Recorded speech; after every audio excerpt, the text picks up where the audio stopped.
İmam Əli əleyhissalam Nəhcül Bəlağədə buyurur, ma əksərəl ibər və əqəllil etibar. Dünyadan ibrət götürüləsi şeylər çox, amma ibrət alanlarsa çox azdır.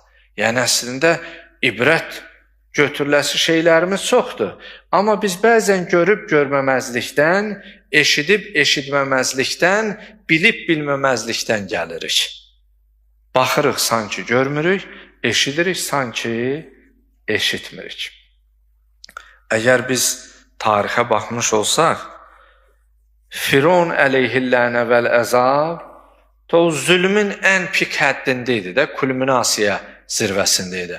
Hətta bugün görsən, dilimizdə el məsələ də qalıb. Biri biraz atamanlıq eləyəndə, dikbaşlıq eləyəndə, özündən deyib, mənəm deyib, sinəsinə döyəndə, bəziləri deyir ki, nə Fironluq eləyirsən?